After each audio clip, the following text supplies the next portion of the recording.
Hey everyone, so I thought I would make a YouTube channel after it being so heavily requested on my TikTok.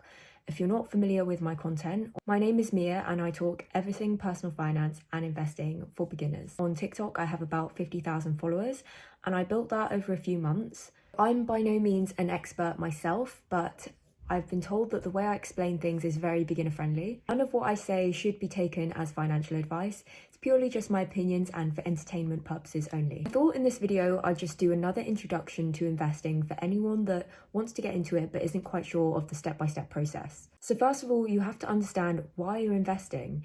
And the main reason people invest is to beat inflation, because year by year, inflation is going up by 2-3%, and it's eating away at your money and reducing the buying power of your money. One of the worst things you could ever do is just leave your money in cash in the bank, earning no interest, no nothing. You could put it in a high yield savings account, but many people like to invest in the stock market, in equity, which is a higher risk form of investment, to increase the return that they might get on their money. So beating inflation is one of the reasons, but there's many other reasons why people invest.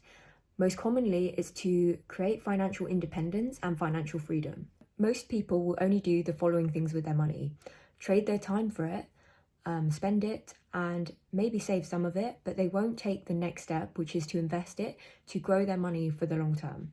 So that's basically why you invest, so you can reduce the amount of time that you have to trade for your money. Let's talk about when to invest. So you want to be investing after you've paid off any debt and when you have an emergency fund.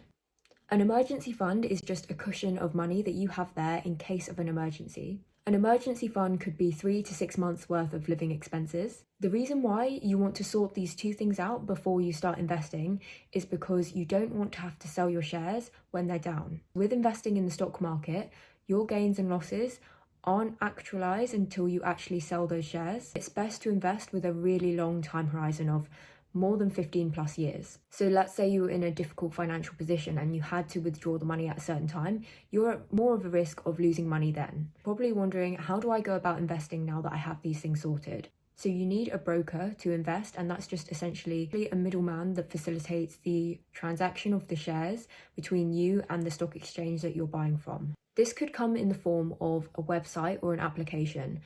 For example, I use Trading 212, Invest Engine, and Hargreaves Lansdown as my chosen brokerage accounts. I use Trading 212 because of the zero platform fees.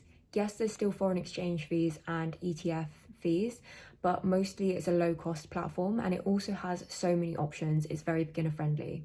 I also use Invest Engine, which is purely just ETFs. We have a welcome bonus for Invest Engine in the description below. I chose Hargreaves Lansdown for my lifetime ISA, and that's where I'm saving up for a house deposit. There's so many different platforms. A lot of people go with Vanguard, and I think it's a great, very secure platform, but I personally would rather buy Vanguard ETFs on other platforms and not pay the platform fee. Once you've chosen the platform, you can then think about what to buy on that platform.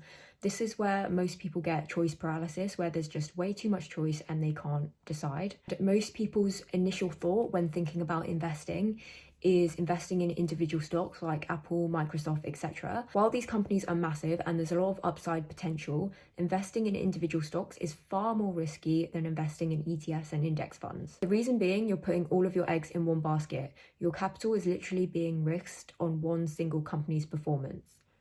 Whereas if you chose an ETF or index fund, which is a basket of hundreds or thousands of stocks, an index is basically a list, and these ETFs and index funds tend to follow this list of top companies in a country or sector, and therefore when one of them doesn't perform badly, it's just overtaken by another one. So the difference between an index fund and an ETF is the index fund is traded once a day and an ETF is traded live on the stock exchange, so you can buy it with the live share price. Both are super similar, the only difference is the way they're traded. Some common examples of ETFs and index funds are the benchmark index, which means the index that everything else is measured against is the S&P 500, and this is the top 500 companies in the US.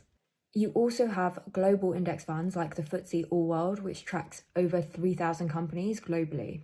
So whether you just go with the S&P 500 or you mix it with the global index fund or invest in a global index fund on its own will be completely down to your own personal preferences and beliefs. Some people think that the S&P 500 isn't diversified enough geographically because it's just limited to the US. But when you actually break it down, a lot of those companies serve globally.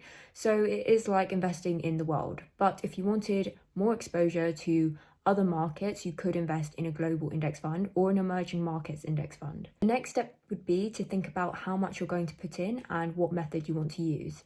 With lump sum investing, that's just when you put a lump sum in at one point. That can be more rewarding in the long term if you timed the market well. That's because you bought a lot of shares at one particular price, and when the price goes up, you can obviously make a lot of profit. However, a lot of investors fail to time the market, and timing the market can put you off investing for a while because you're worried about it being at all-time highs. It's better to be in the market, and there's actually a phrase that goes, time in the market is better than timing the market. So if you wanted a more risk-averse approach, you could pick dollar cost averaging, or DCA, and this is just when you buy in at regular intervals with regular amounts, so £50 a month every single month after payday or something. A really important thing to note is that you must be investing with a stocks and shares ISA. Ensure it's in an ISA, because if it's in the invest account or a general investment account, you won't be protected by the tax wrapper that an ISA has. In fact, there's no benefits to using a general investment account unless you've already maxed out your ISA. In the UK, only 6% of people use a stocks and shares ISA, which is just shocking. So if you're starting to invest, please ensure that it's with this tax efficient account. It's actually crazy that we even have this option. Many countries would die to have something like a stocks and shares ISA, and people just don't understand. If it's in the stocks and shares ISA and you're not going over the allowance, everything in there is tax-free. Stocks and shares ISA, you have a 20k allowance across all ISAs, so cash ISA, stocks and shares ISA, lifetime ISA, or an innovative and finance ISA. So that's essentially it, and I would recommend looking up a compound interest calculator so you can work out how much you're projected to have at the end of your time horizon. Obviously, if you're investing for 30, 40 plus years, this is when you're going to see the best returns because of compound interest. That's just where your money starts to make money on the money you've already made. So that's basically a beginner's guide to investing. If you enjoyed this video, give it a like and subscribe so you don't miss out on more videos from me.